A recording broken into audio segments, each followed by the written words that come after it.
you're really committed and you know, like in your heart, Yeah.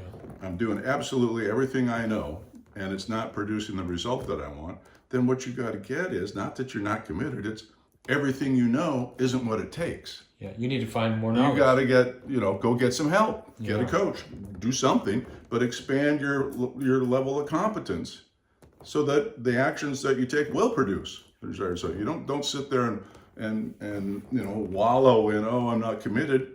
Well, you may not be, but most likely it's your skill set is not sufficient to the task, so expand your skill set. So what are the universal performance principles? So we got the commitment, there's three more. So trust, okay? And in our world, trust isn't a feeling. This is where we make a big departure. So if you typically ask people, what is trust?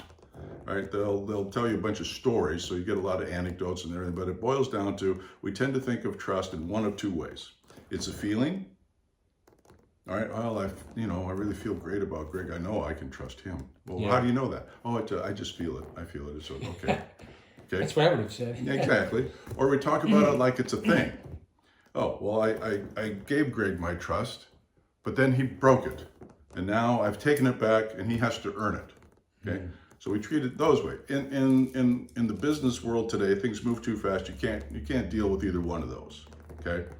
What we know about feelings is they're changeable like the weather. Right. So it's not a really solid foundation to build anything on. Yeah. And if we play the game of, well, he has to earn it, here's the problem when you get in any kind of team, right? So if I'm living in a story that you have to earn my trust, that means there's some kind of conditions that you have to meet before I'll grant you my trust. The dilemma is I'm not going to tell you what they are. Yeah. Okay? So Like a test. yeah, the odds of you figuring it out are pretty slim. Now, if there's a team of us, that slim drops to zero. Because that everybody's got their own secret conditions for which granting trust is never going to happen. Sure. So we start off with a different premise. We'll get to that later. But in our view, trust is an assessment. It's not a feeling. It's not a thing. It's assessment I make when you make a promise to me. Other than that, it doesn't really matter. Okay. So it's me following up on my promise. Well, the three conditions, the three variables are sincerity. Are you being straight with me? Yeah. Okay. Competence. Do you have the capacity to actually do what you said you could do? And reliability. Do you have a history of doing what you say you're going to do when you say you're going to do it? Yeah. Those three things. Okay. Now, historically, if I say I don't trust somebody, it tends to fall into the first thing, lack of sincerity. Now, the problem with that is it carries a heavy negative moral overtone to it. And as we're trying to explain to people, we're not being moralistic here. This is an operational definition. Okay, so the dilemma with putting somebody in that moral penalty box, it's almost impossible for them to get out, right? Yeah. So different approach here. So there's trust, honesty, okay? Sounds simple, be straight, right? Tell the truth. The dilemma is there's three types of truth, right? What are those? Well, funny you should ask. I want nothing but the truth. That's right. You can't handle the truth. That's right. Well, the truth, there's the truth. Think of that as all caps, Yeah. right? This is the type of truth that has to do with religion and philosophy, belief without evidence. Okay, so it's true because it's in the Bible or the Quran or, whatever. That's that kind of truth, Okay. right? I believe it to be true, okay? All right, then there's capital T for the truth, which is 2 and 2 is 4. Sky's blue, water's wet, grass is green, etc. All right, we can look and see. All right, well, yeah, that's true. For that kind of truth, for something to be that kind of truth, we say it has to pass what we call the universal observer test, which is to say that anybody on the planet, any culture, any language would agree. Yep, 2 and 2 is 4. Water is in fact wet. Yep, the sky is blue. Doesn't matter. It's universal. So kind of like mathematics. Yes. All right. Now the dilemma is the third type of truth is my truth, right? My thoughts, my feelings, my beliefs. Okay, now right? I can already see my a problem opinion. with this. Yeah. The problem quickly becomes apparent. I just had an image of me and my wife talking about what was right and what was wrong, and her truth and my truth. We were both true, but they were both wrong. Very different. From the other person's perspective. Exactly. See, where we get in trouble as human beings is we confuse my truth with one of those other kinds. Yeah. no, my belief is not 2 and 2. People get confused. Oh, if I believe it, it must be true. No, a belief is just a thought you keep thinking. Yeah. It has no more solidity than, the fog. It's just your belief, right? Yeah. It's not universal. That makes perfect sense. And that's where we get in trouble, is we confuse the types of truth. And then lastly, we have integrity. Now, people tend to think of integrity as a value, but as I explain it to them, integrity is value neutral, okay? It means consistency in thought, word, and action, okay? So there are people on the planet that you and I would look at and go, oh, he's a complete and total swine, right?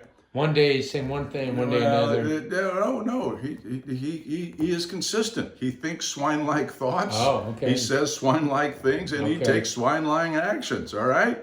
I can name a few. He has integrity. I do not share his value system, but he has integrity. Right. He's an integrous jackass. Okay. Right? Yeah, I get it. Right. But a jackass nonetheless. Sure. But he has integrity. So he is who he is, but it's not the way we want to but be. he's not living in pretense or anything else. Okay. Right? So for all of us, the challenge is to look. Integrity is real simple. It's very black and white. You're either in or out, and you're an in or out of integrity with yourself. Okay. So we each have our own. Not dramatically different, but slightly different value systems, right? Yeah. Depends on how you were raised and your influences and, the church and whatever TV shows you watch and movies and books and your parents and your schools and all that. But everybody in this country kind of got the same basic value. Sure. Okay? So the challenge is for me to notice when I'm out of integrity. And that's back to awareness. And if you're aware, you'll know when you're out because you can feel it, right? And for most people today, it's not like it's not like you're running down and sticking up the 7-Eleven or selling crack on the schoolyard. You're not that, but it's the little tiny sellouts. Yeah. When I say yes and I really mean no, or the other way around. Yeah. Right? Or I talk about how, we're not going to tolerate sexist or racist jokes around here, and then somebody tells one and everybody laughs and kind of whatever. Oh, yeah. Those it's the little sellouts, and the problem is they accumulate over time, and then one day you wake up and you're 30, 40, 50, whatever years old, and you feel kind of dead on the inside, and you don't know why, and you don't have any energy. And the answer is because you're rather dramatically out of integrity with yourself. I can tell you that I went through a couple of depressions. I think that's exactly what it was. Yeah. I was in conflict with what I really believed and what I was doing or surrounding myself with, and definitely was out of integrity. Exactly. And that's exactly what happens. You get depressed. Yeah. Because your energy's not moving, and that depression literally is lack of energetic movement. Yeah. Okay? So bingo, you nailed it. All right. Now, the dilemma with these principles is they're, quote, simple to understand, but understanding doesn't do you any good. Yeah. Right? That's what we keep saying. It's not about, nobody learns just by understanding. You got to learn by taking new actions. And so while it's relatively simple to get these things intellectually, it's a different matter to get them alive in your life. Yeah. So the program that we've designed, when we do live work, these programs take 6, 7, 9 months. We put this app together. It takes 3 months to get through the principles. There's a few more things in the program. You'll have to get it to get the bonuses here. Yeah. And what matters is the implementation assignments. Okay, it's the now go do this for the next week or two. Sure. And notice what's different in your life. And it's the degree to which you stick with doing the assignments that the program is effective.